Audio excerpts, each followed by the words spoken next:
Ooh, hey! Oh, I've messed this up already. Jack has already ruined the live stream, folks. Sorry, guys. You ruined everything. Ouch. I'm gonna share it for you. You go for it. Sweet. So welcome everyone. Today we're going to be doing some poems that came out of NaPoWriMo, which is basically in April. I tried to write 30 poems in 30 days and I succeeded, which was really cool. So what me and Jack have done is we've selected 7 out of those 30 poems to give you a taste of what a week of April was like for me. But obviously we've picked like the good poems, so it's like a really, really good week. And then we put some music behind them. Yeah. The first one, whenever I'm interviewed, I always say that I really like that poetry can be on silly topics, and my silly topic that I always pick is I always say I really like that poetry can be about fish, and I realise I don't have any poems about fish. So this is a poem about fish. Fish. Cool. Imagine treading the all-inclusive depths, pushing the continentals and buffets to see how far you can feasibly go, double-armed with pina coladas, pineapples for the kids, as your wife's Cornish skin cooks to a crisp on top of next towels, and deck chairs guilty of entrapment. The pool is shaped like a palm tree. That was probably classy for about 3 minutes in the 70s, but now resembles something a drug dealer would buy for money laundering. And there's one too many lost Barbie arms and Bentime plasters in the filter, so you opt for the sea. The definition of nature's infinity. It stretches as far as the sky kisses the water to sleep. It sets fire to itself to extinguish each day. It is the inspiration for every office desktop. The vertical view of the dentist chair, the faded poster in the dusty window of travel agents. This is paradise incarnate. You wade into the cool depths, shielded with SPF 40 and an embroidered cap with some kind of itchy joke on it. 20 years of cubicle 9 to 5s, the jet lags, the kids fight over the iPad, the long night, the unslept flight, all melts away. It's all gone now.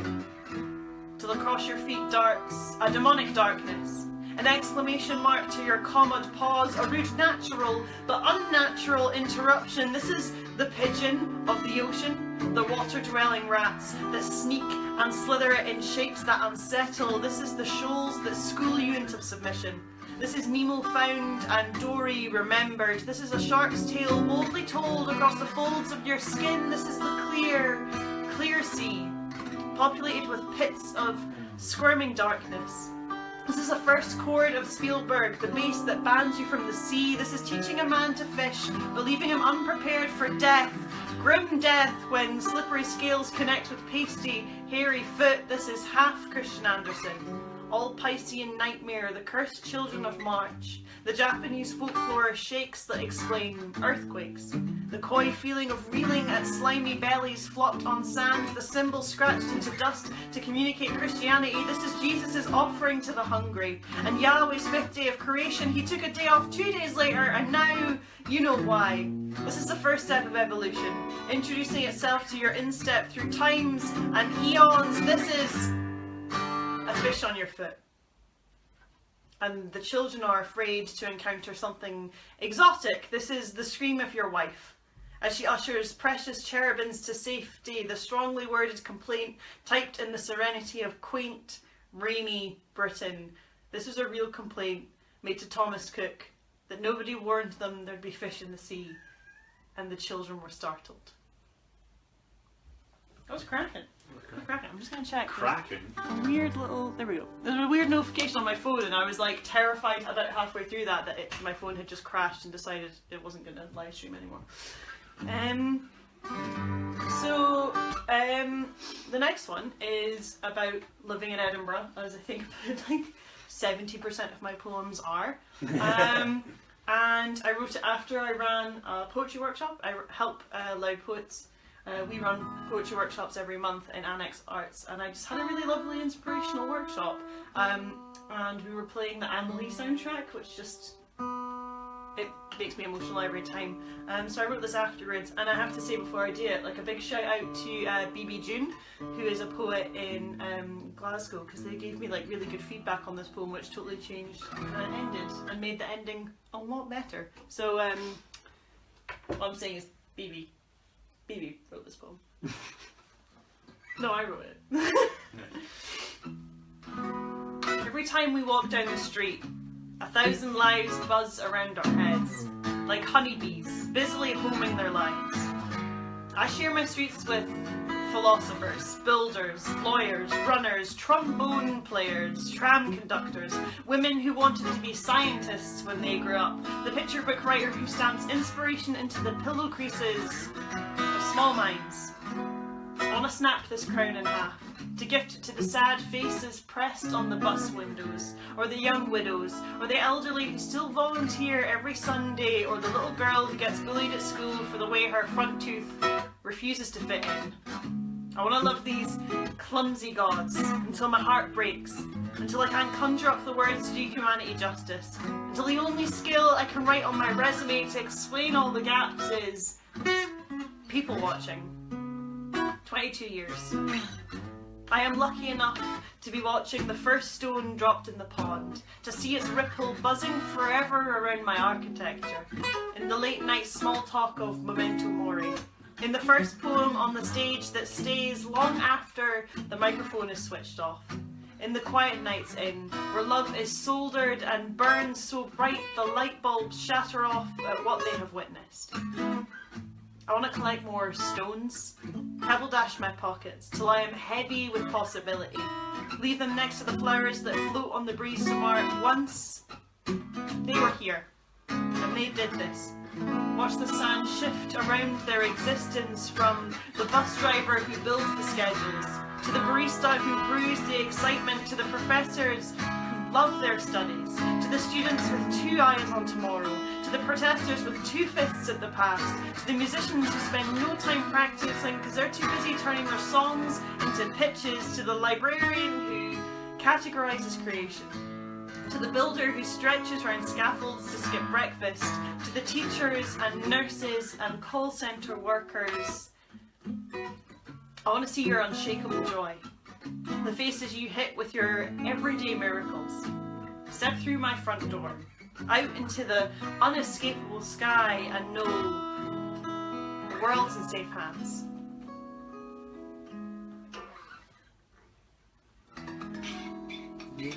Oh, that was so cute. Yes. So the next one is a little bit different. A little more solemn and melancholy than we've had for the past 2 poems. And this one is called The Wolf with Wet Paws. I mean, obviously I had planned that. Obviously Jack was prepared, like a professional. I don't have time to practice, I'm too busy turning all my songs into pitches. Da-da-da. Okay, anyway. Cool. Anyway.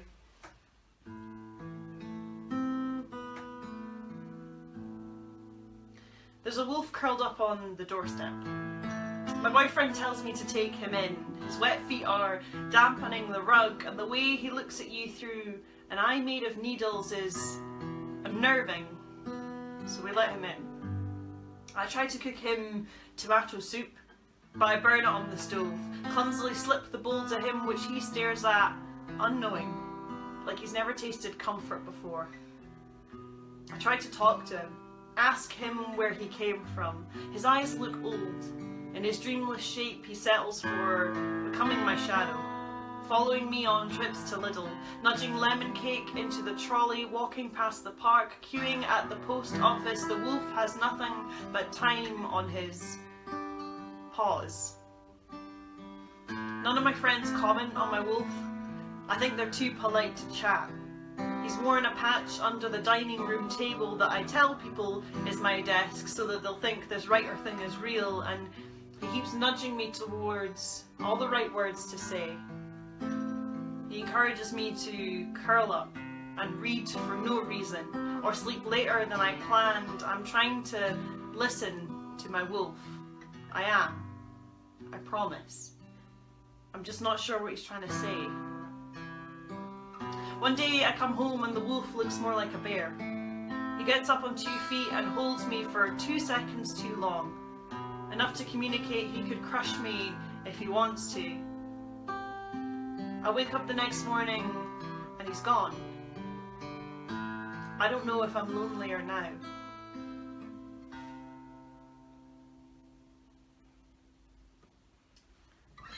I just want to say, I feel like I'm not quite sure what that one is about, so if you have any ideas, please send them in. I think it's probably about mental health, which is something that Jack is putting together a fantastic piece of art about. That was a really good segue, right? That was incredible. Even I didn't see that coming. Didn't even see it coming. So on June 1st, you're having a launch. I am indeed. At the Scottish Storytelling Centre. Yes, it's going to be an evening of poetry featuring young poet in residence, Catherine Wilson. Young poet in residence.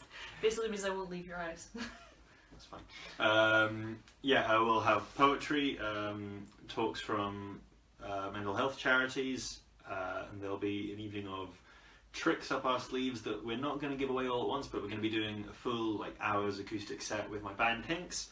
And if you'd like to come, all you need to do is get a ticket. They're on Eventbrite.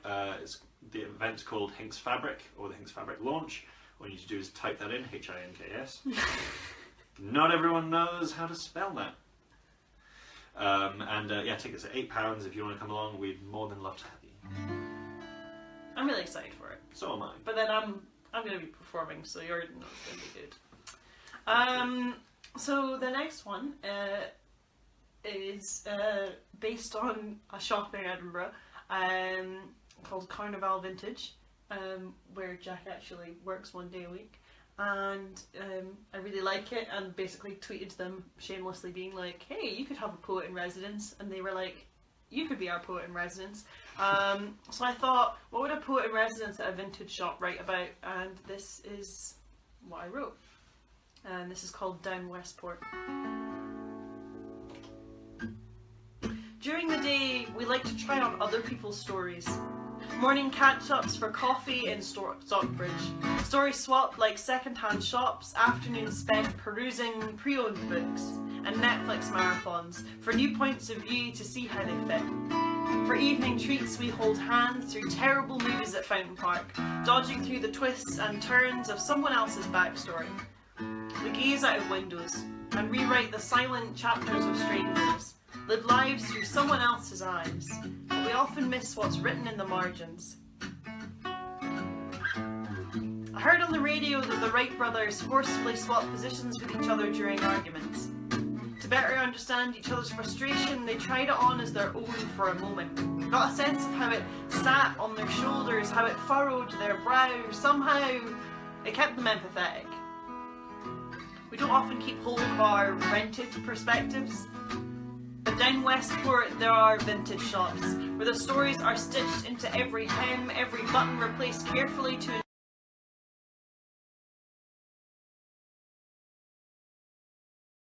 every owner fondly think of every time they took them somewhere enviable. When you unwrap the tissue on your new clothes, you're trusted with someone else's history, and yours is added into the lining. I don't know, I think we might have lost connection there. I'm not sure. It seemed like there was a weird screen. Did we lose connection there? I don't know. I was gonna say like we could do it again, but I don't want to do it again and people have to sit through the same The thing live again. light is still there. Yeah, it just went up as like the screen was black in the middle of it, and I peeped it and just kind of decided to keep going. Curious. Well, we can go into the next poem, and then if people desperately want to hear that one again, we can always do. We can always cycle back. Cool. What's the next one, Doug? So the next one is called Another Drop in the Ocean. Original title. Do you think it's still going? It's still going. It's still going. I thought it cut out earlier. Okay. I'm sorry. So this one is called Another Drop in the Ocean. It's kind of a sad poem. It's about like the times in your life when you just feel that you've kind of moved apart from someone that you were once close with. Relatable content. I feel personally attacked. Yeah.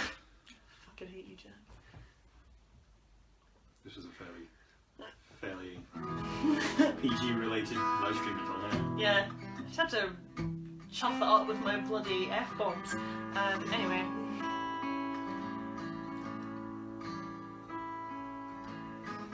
Even though now I've known life without you longer than I got to know life with you, I can still pick the hue of a stupid orange coat out of a crowd. A pleasant view, like a homing signal. There are few too many coats in this city like yours. You see yesterday, I see someone who looks like you in a crowd but passes by in shades of blue. And then I remembered I knew if it was you, we'd have spoken a few awkward words. What's new? How are you? Cue life update in lieu of actually sharing time on purpose. Despite our dues, despite the fact I flew our nest too soon, we always make time when granted happy accidents. I logged onto Facebook that evening. Saw your new profile picture in your new blue coat. Ouch. Ouch. What a bastard. Dropping the B bombs, the F bombs, every kind of every kind of bomb. Well, maybe not every kind of bomb. No, Right. not an actual bomb. I have to say actually, before we move on to the next poem, I wanted to give a shout out to a poet from London called Hannah Raymond Cox for that last poem. She gave me some really good feedback for that one, and she pointed out things, and she was like, it's really clever how you've done this in this stanza and that stanza, and I was sitting there like, I had no idea I was doing that, so thanks Hannah. The next one, similar kind of sadder, more angry theme. This is about a time that I was at work and I got a guy coming in and just being really sexist. So that was fun. That brightened up my Saturday. It's not what you want. It's not what you want. Especially when you're at work, which is not what you want. It's not where I want to be, not what I want to receive. Sandwich. Double unsubscribe. Yeah, so this one is called On Scout Leaders on School Trips.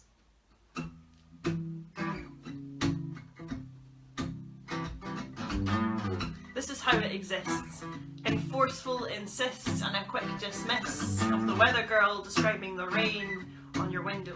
Desire to meddle and heckle rather than settle for the honest but negative answer.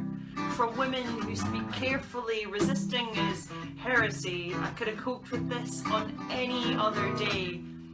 But when you spit, I notice the 30 thirsty young eyes you transmit to. You occupy the team leader, literally.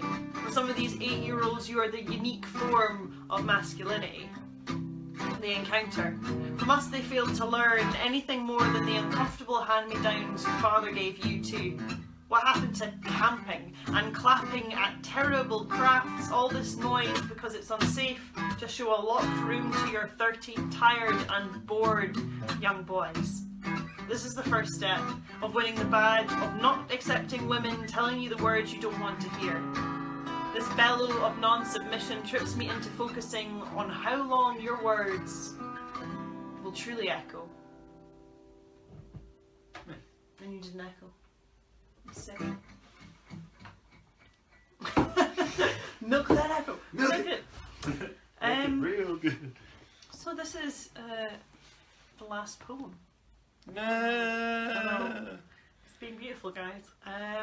Before I finish, I just wanted to say I honestly wouldn't have made it through NaPoWriMo without a group chat that we had, and I'm not going to be able to name everyone that was in it because there was quite a few poets in this group. But just to say, like, a huge shout out to Callum O'Dwyer.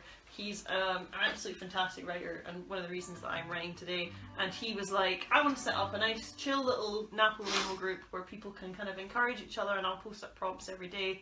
And he did really well at moderating it, and he did really well when I was like, I've recruited 8 poets I'm going to add. And he went from being like, oh, a nice little group of like a few chill people to like everyone.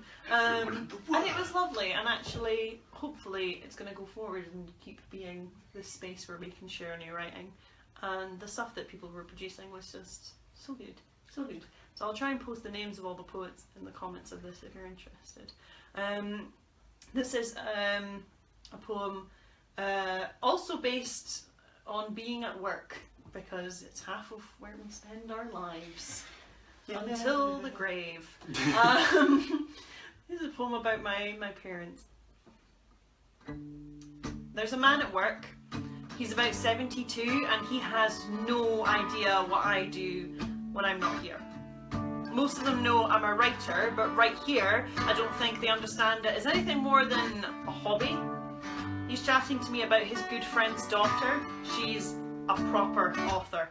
The kind that's published and everything, who makes me edit my words to say I sometimes write poems, instead of boldly proclaiming I'm a poet! Like I didn't really know it. This guy's daughter is a proper author. She's been on the radio and I know of her, and one of her books is actually on my bookshelf, though I never read it, but my mum did twice. And as I'm caught up in this head wheel of comparison, my colleague says something, I have to stop and run back again. Imagine producing such creative work as the daughter of a barman and a bank clerk. If I'm ever such an accomplished author as my colleague's good friend's published daughter, I want my Wikipedia to proudly source she's the daughter of a special needs teacher and a paediatric nurse. Because what inspiration is there in plastic scrubs and sharpened pencils? No blue-collar job could provide the creative stencil of adulthood, the mind of a writer. And that's where you'd be totally wrong. My vocal cords were sewn from the confidence of my mother loudly leading assembly. My strength from her coaxing a bullied kid out from his shell gently. My persistence was a hand-me-down from my father's excellent stubbornness, his insistence to ignore the burn of overworked feet in favour of small children in need. Because what better inspiration is there than a dad who comes home from 12-hour shifts to count the lives he saved, who delayed a day off to drive 200 miles to comfort families at funerals, than a mum who spent Saturday morning learning Makaton. It doesn't take a genius to see where my writing's from. I hope my colleague's good friend's author's daughter attributes her writing not just to herself, but the clean pint glasses lined up on the shelf, and her mother's pinstripe suits, or the story that my colleague ended with, that they both had to listen to her first interview in separate rooms because they were so proud they couldn't stop crying, but were desperate to hear every word. And all this makes me confident enough to state that I am a writer too, even though I'm not her, and I'm more than that. I am a nurse and a teacher's very proud and inspired daughter. Oh. Lovely. Well, thank you so much for watching, everyone. Oh, you just have to... I didn't have to do nothing, didn't do nothing, never have done. Thank you so much for watching, everyone, and please do go follow at Jack Hinks Music on Facebook and Twitter. I have to say a massive thank you to him and also Ruth McGilp, who you can follow at Urbanity blog, where she does fashion. Urbanity_blog, I'm afraid. At Urbanity blog, Jack Hinks Music. You can follow her there. She does cool fashion and journalism and stuff, so thank you very much to both of them for letting me use their space, and enjoy the rest of your Wednesday evening. Bye. Bye.